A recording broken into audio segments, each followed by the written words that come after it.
हिंसा, आगजनी, सड़कों पर जैन जी, मन में वही आक्रोश, सिर पर सवार सरकार के लिए गुस्सा। दोस्तों, ये कहानी सुनी सुनी सी क्यों लगती है? क्या हमने ये पहले कहीं देखा है? दोस्तों, आज से कुछ हफ्ते पहले हमने ये नेपाल में होता देखा था, लेकिन अब ऐसी ही तलवारें भारत से आने लगी हैं। क्या ये किसी बड़े तूफान की आहट है? क्या ये आग भारत में फैलने वाली है? क्या ये मोदी शाह की विदाई की शुरुआत है? इस वीडियो में मैं आपको बताऊंगा, क्योंकि बात खतरनाक है। लेकिन मैं जानता हूं कि भारत वो देश है, भारत गांधी का देश है, लेकिन यहाँ हिंसा नहीं हो सकती। नमस्कार, मैं हूं संजय शर्मा और आप देख रहे हैं 4PM न्यूज़ नेटवर्क। ये लेह लद्दाख की धरती है। सड़कों पर लेह के युवा हैं, इनके अंदर सरकार के प्रति गुस्सा है और सामने ये धुआं धुआं हो रहा भारतीय जनता पार्टी का दफ्तर है। ठीक सुना आपने, उसी भारतीय जनता पार्टी का दफ्तर जो दिन रात उठते बैठते दावा करता है कि वो दुनिया की सबसे बड़ी पार्टी है और उसका कोई बाल बाका तक नहीं कर सकता। लेकिन जब ये तस्वीरें सामने आई तो मोदी शाह का गला सूख गया।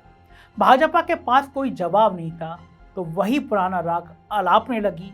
इसका सारा ठीकरा पाकिस्तान, कांग्रेस, विदेशी फंडिंग पर फोड़ने लगी। संबित पात्रा ने तो यहाँ तक कह दिया कि राहुल गांधी खुद बार बार भड़काने का काम कर रहे हैं। उपराज्यपाल कहने लगे कि नेपाल बांग्लादेश से तुलना साजिश का हिस्सा है।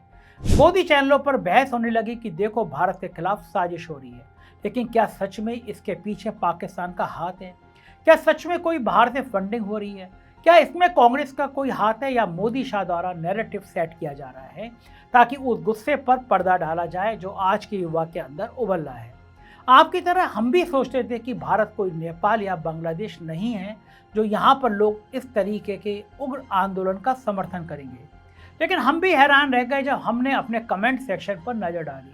हम किसी तरह की हिंसा का कोई समर्थन नहीं करते, एक बार फिर बता दूं।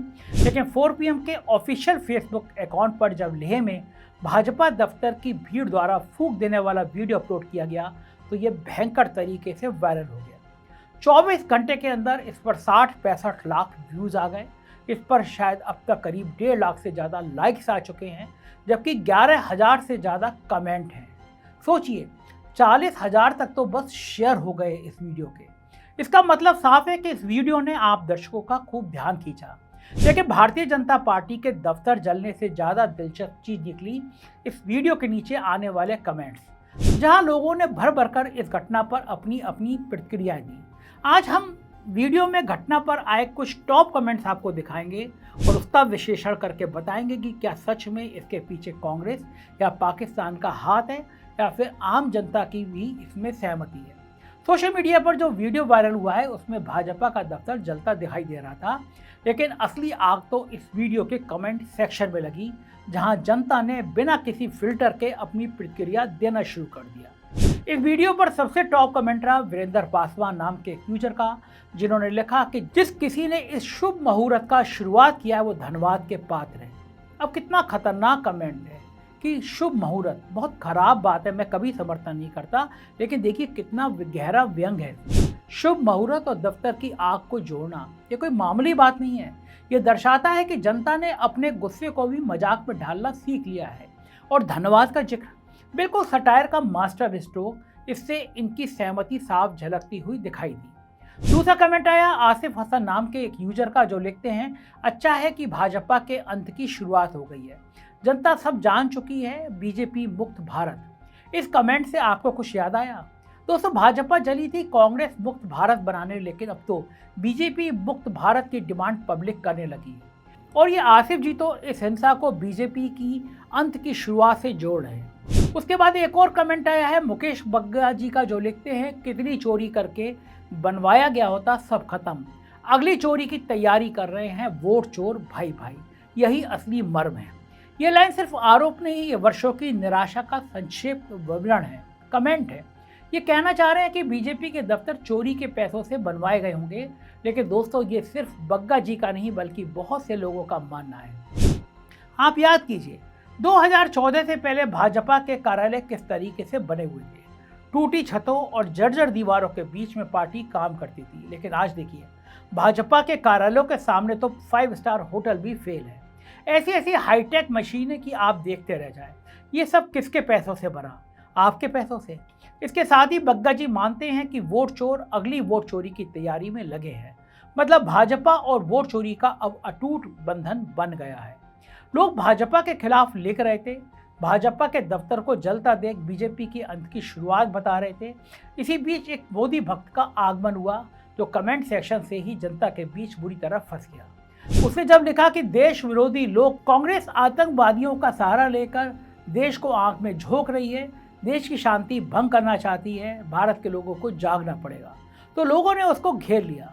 एक ने जवाब में लिखा, जी बिल्कुल सही कहा आपने, प्रधानमंत्री जी और होम मिनिस्टर को देखना होगा कि भागने की वजह कौन सी सेफ है। दूसरे ने कहा, सुना है नेपाल में अंधभक्तों को पब्लिक रोड पर कुत्तों की तरह पीट रही थी।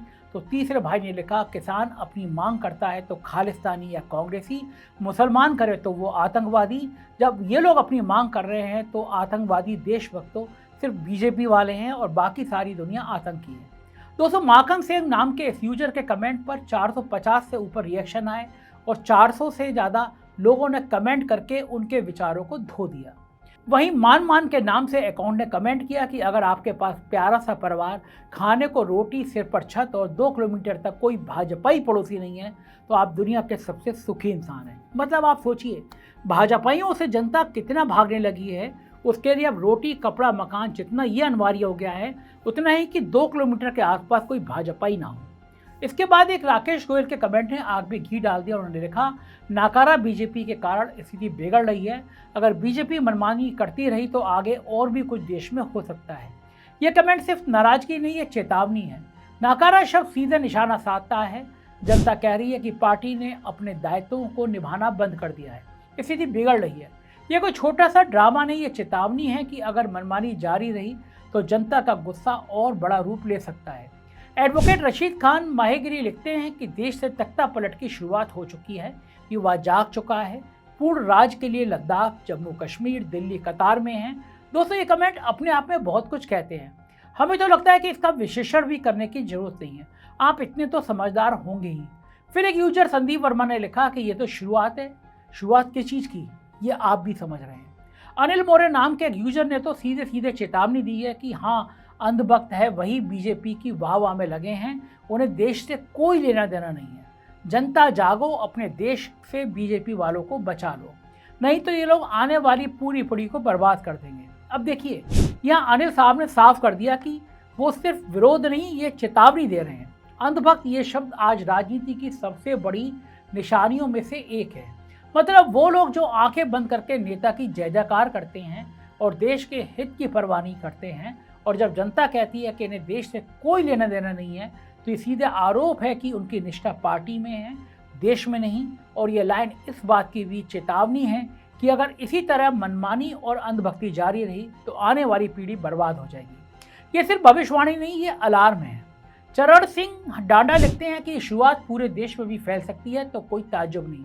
मतलब साफ है कि भारत की जनता पहले से ही अंदाजा लगा रही है कि लद्दाख में हुई ये घटना पूरे देश में फैल सकती है।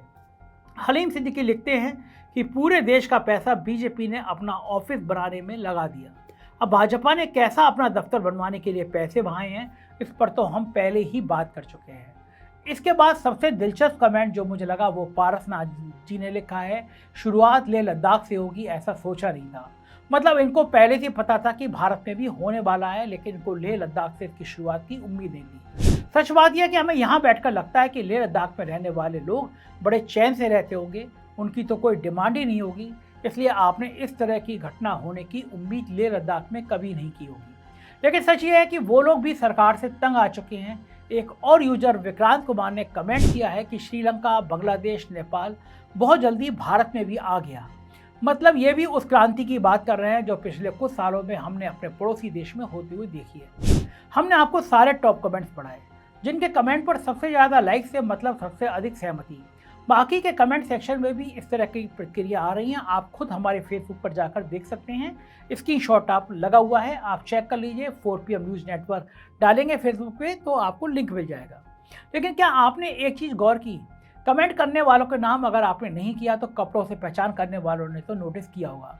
इस कमेंट सेक्शन में हिंदू, मुस्लिम, सिख, ईसाई, अगड़ा पिछड़ा, दलित, अल्पसंख्यक, युवा, नौजवान, छात्र, नौकरी पेशा और रिटायर हो चुके पार्कों में टहलने वाले अंकल, आंटी, सभी वर्गों के लोग शामिल हैं। किसी के नाम के आगे कोई कांग्रेसी नहीं लिखा, किसी का नाम या डीपी ऐसी नहीं कि उसे कोई फेक अकाउंट लगे। ये शुद्ध जनता की आवाज़ लग रही है, जिसमें हर तरह के लोगों के विचार शामिल हैं। कोई तंज कसता है तो कोई सीधा वार करते हुए, लेकिन एक ही सुर में अपनी बात रख रहा है। उनके लिखने की छोटी छोटी गलतियां इस बात की गवाही हैं। ये कोई AI जनरेटेड व्हाट्सएप पर आया कोई फॉरवर्ड मैसेज नहीं है जो IT सेल से लिखा जा रहा है। यकीन मानिए, इन कमेंट के पीछे किसी पाकिस्तानी या कांग्रेस का हाथ नहीं था और ना हमें बाहर से कोई फंडिंग मिली है। ये प्योर जनता की राय है। हम नहीं मानते कि देश में किसी भी तरह की हिंसा या अराजकता होनी चाहिए, लेकिन हमारा मकसद यहाँ पर सिर्फ ये दिखाना था कि जनता सरकार के प्रति क्या सोच रखती है। इस वीडियो के नीचे जो प्रतिक्रिया आई हैं वो सीधे जनता की भावनाओं का आईना है और लोगों की भावनाएं कहती हैं कि वो जैन जी के साथ है। वहीं जैन जी जो भूत बनकर इन दोनों मोदी शाह के पीछे पड़ गया है, अगर रात में सोने से पहले कोई जैन जी बोल दे तो भाजपा और गोदी मीडिया की नींद उड़ जाती है। वहीं आम लोगों ने भी अब जैन जी से काफ़ी उम्मीदें बांध ली हैं और इस कमेंट सेक्शन से देखने से लगता है कि अगर कल को जैन जी सड़कों पर उतरेगी तो उसका समर्थन करने के लिए लोग आएंगे। वीडियो पर आए कमेंट ने साफ कर दिया है कि अब भारत की जनता अब बीजेपी से तंग आ गई है। ये आग भाजपा की राजनीति में दरार दिखा रही है और अगर यही गुस्सा बढ़ता गया तो ये गुस्सा 2029 में भाजपा की कुर्सी तक जाएगा। आप सोचिए, सोनम वांगचुक लद्दाख में कितने लोकप्रिय हैं। उनका NGO विदेश से फंडिंग ले रहा था। ये सरकार को तब पता चला जब वहाँ आंदोलन हो गया, उससे पहले कुछ चेकिंग नहीं थी। ये NGO का लाइसेंस रद्द करना सरकार की तरफ से एक ऐसी क्रिया है जिससे लोग डर जाएं, आंदोलन में हिस्सा ना लें कि सरकार उनके पीछे पड़ेगी। लेकिन लोकतंत्र में ये सब ठीक नहीं है। इस पूरे मामले को लेकर आप क्या सोचते हैं, मुझे आपकी राय का इंतजार रहेगा। चैनल को सब्सक्राइब करिए, ज्वाइन करिए। बहुत बहुत शुक्रिया, थैंक यू।